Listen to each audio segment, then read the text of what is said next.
One, hey, two, hey, one, hey, two, hey, three, hey, four, hey, ho, hey, ho, hey, ho, hey, ho. Everybody, hey, ho, hey, ho, hey, ho, hey, ho.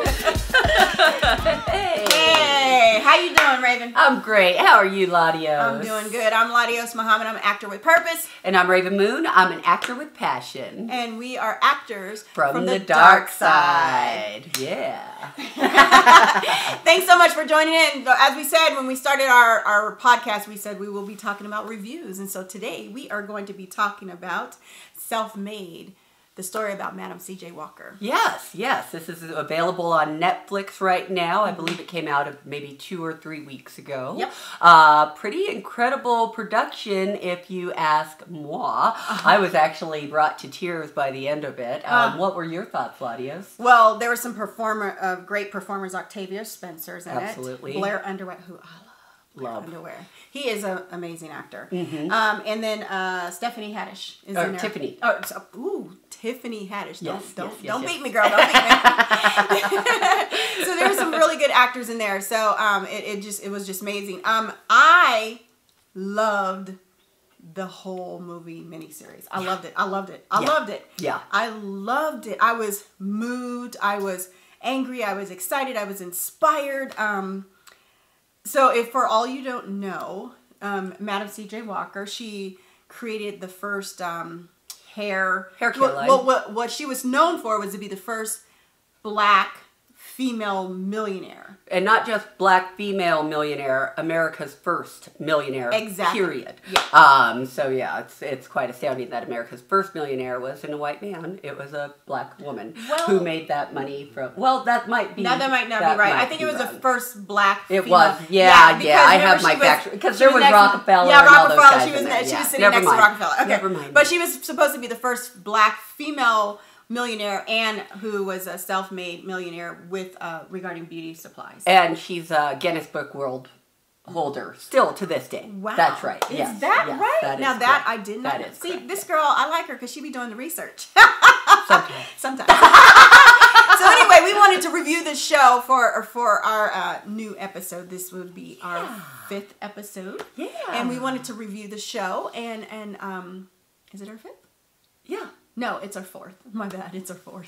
I think. Yeah, I don't know. Anyway, it's our 4th episode, and we said we were going to do some reviews, and so we are going to review this show, and so so we're going to try to go from the top to the bottom of the show. Okay. Sure. So at the beginning, she talked. I guess she was with a man, and she was stressing out. She was barely making ends meet. Her hair was falling out.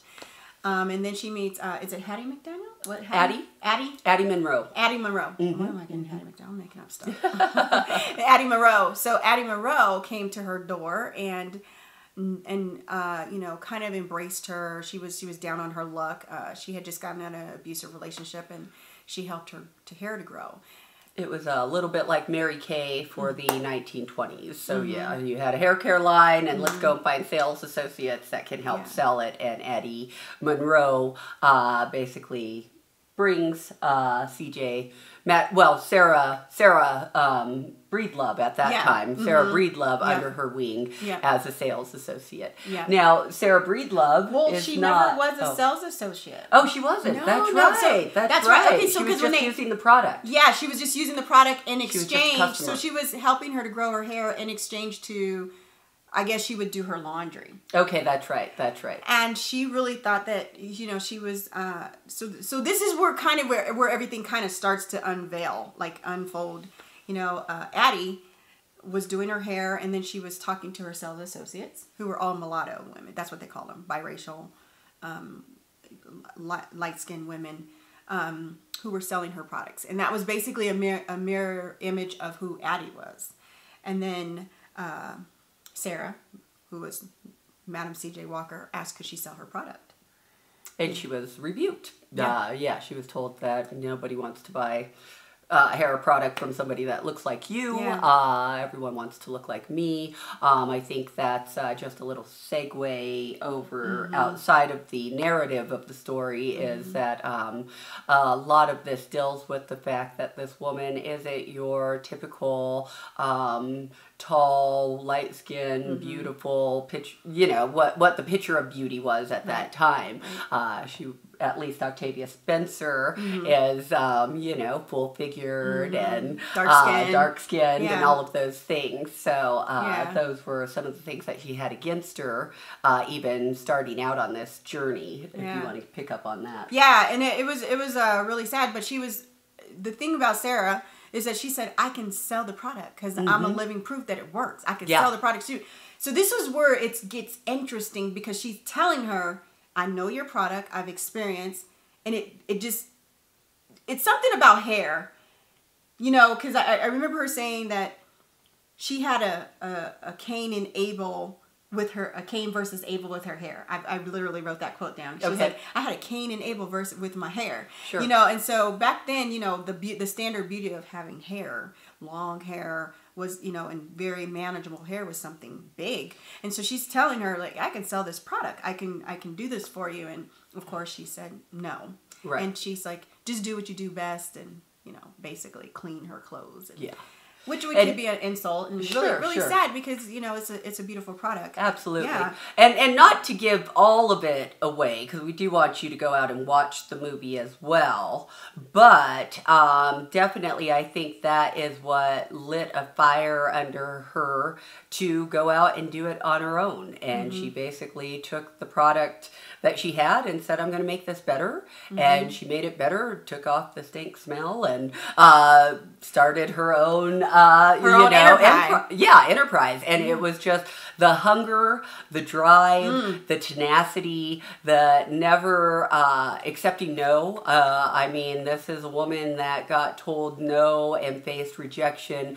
I don't know how many times from black investors, from white investors, from, you know, it was just so hard for her to get started. But she believed so much in what she was doing, her product, and what she could do for other black women, that it kept her going. One of the things that I thought was so amazing was just seeing so many different portrayals of black hair. They did these really great little silhouettes and really cool hairstyles. And I thought that was just really that was at the amazing. Beginning, right? Throughout, actually, they had that. Maybe it was in the first episode, but I thought I saw it a little bit. You probably did the vignettes through that, but it did open up with the different hairstyles and how important, like, there is something about having hair.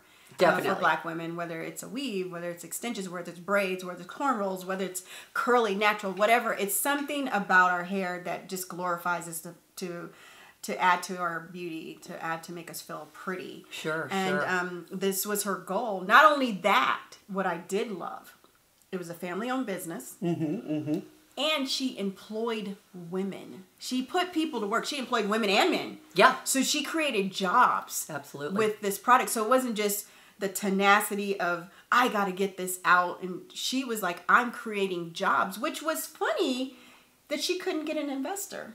Yeah, no, it was pretty shocking because again, that's it. The show definitely touches on some major themes of feminism, but also you touched on it a little bit, colorism, and some of the struggles that she had within her own community. You know, that there were a lot of big time African American businessmen that she tried to meet with, and the minute that they heard it coming from her mouth instead of her husband's, it was like, we're keeping our money right here in our pockets. So there were a lot of hurdles for her to overcome in that regard, and then we see these themes today. You know, that's the thing that's so striking, even in terms of what's beautiful, Lupita Nyong'o or Beyonce or you know, that kind of thing. Like, you know, and of course all women are beautiful. That's just all that there is to that. Yeah. But you know, we deal with that in our own kind of community, and even in America's just what's the standard of beauty and what passes for beauty and that kind of thing. She struggled with that a lot. Definitely. I mean,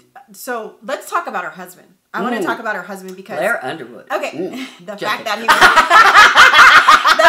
was that man is looking good as he gets older and older. He just forget about it. Yeah. I don't want to forget about it. I don't want forget about it. You can watch Kim when we're done. Okay. But anyway, what I loved about him is he supported her. He left, where were they, in Mississippi? Yeah. Okay, they were in Mississippi to go to Indianapolis. Like, Yeah. he sold his house. Yeah. He picked up his whole life to go and support her dream and gave his name for her product. Yes. But at the same time became a major hindrance because once he felt that he wasn't the most important thing in her life, he kind of bailed and also tried to use that name against her with his new wife. So it's a remarkable story. Wait a minute. I see it different. Okay. Okay. So I supported you. You are super driven. I've been there. I've been that woman in my first marriage. Super driven. Okay. But you're still neglecting your man. You're neglecting just the bare minimum of just, like, hey, I do exist. I'm supporting you. I'm giving you 100% of all of me, but can I get a little, he was like, can we just go to New York and just, have a couple of drinks and have dinner? And she did not have time for him. And I have to say that for me, that's not okay. I don't think, now, I don't agree with him stepping out because that was wrong. Sure. But I understand why he did. Two wrongs don't make a right. Yeah, I understand why he did. Two wrongs don't make a right. But and for me to be like, oh my God, her husband was amazing. He wouldn't have stepped out. No.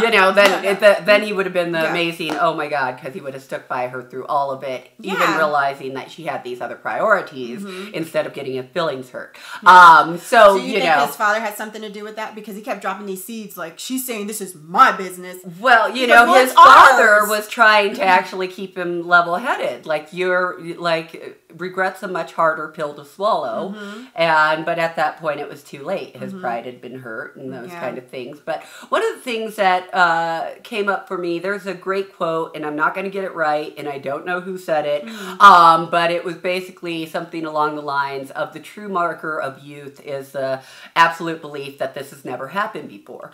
And this movie was a definite showing that, maybe the vehicle in which we deliver things on changes, but human nature never really changes. And we might be doing it through email versus the telegraph, but in terms of trying to get ahead and having people say no and having people have feelings hurt and oh my gosh, it's going to lead to the daughter.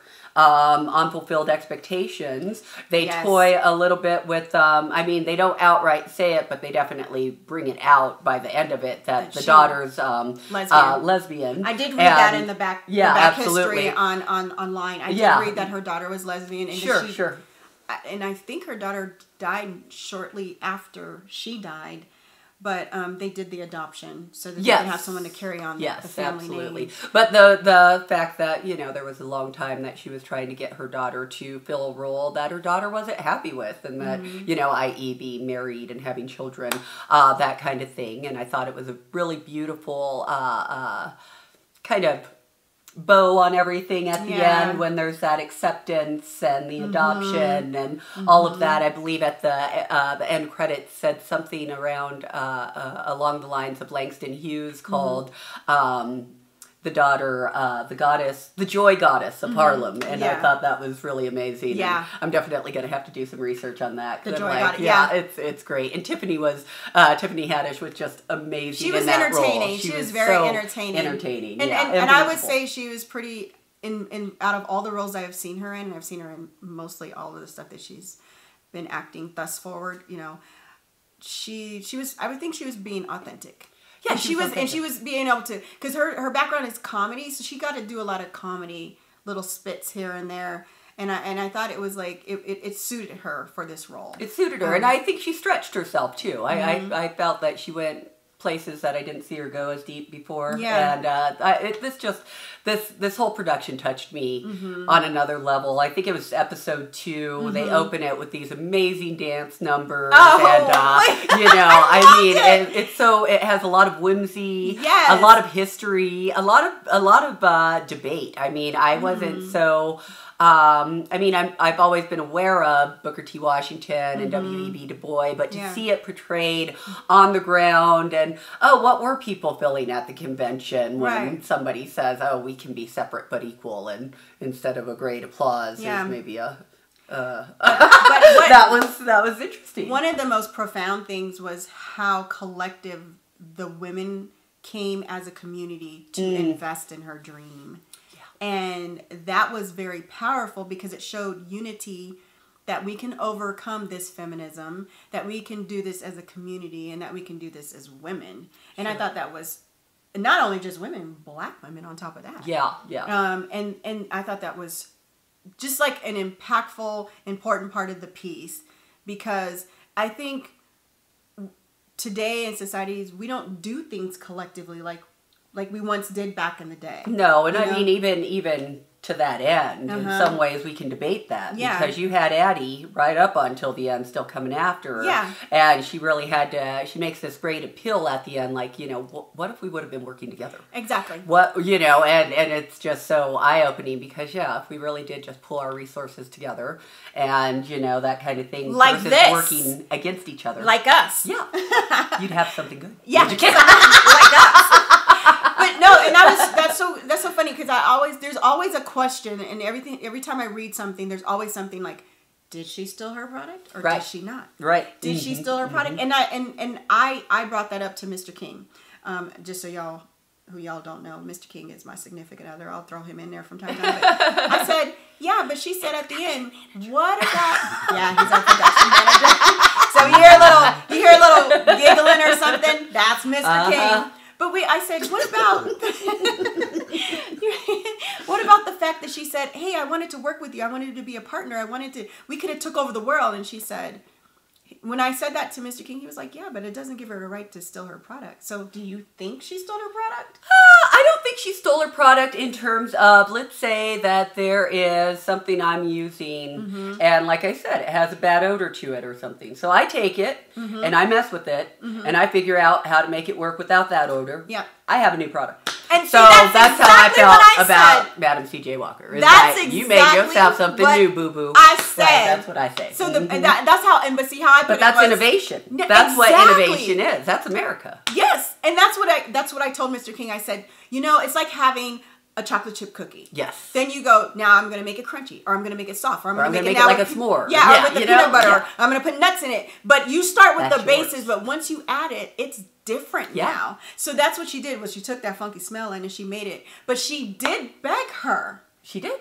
To co-partner with her. And they could have took over the world. They could have. They could have. But unfortunately it didn't happen. But, she's a very prevalent piece of history for us. Yes. To follow example of the tenacity, and this all ties in. We didn't like. This is just coming to me now, so it wasn't like when we picked this movie. It was just something we wanted to review, but it also reflects of how we do as actors. That grinding. Yeah. That absolutely. Every time someone says no, every time a door closes.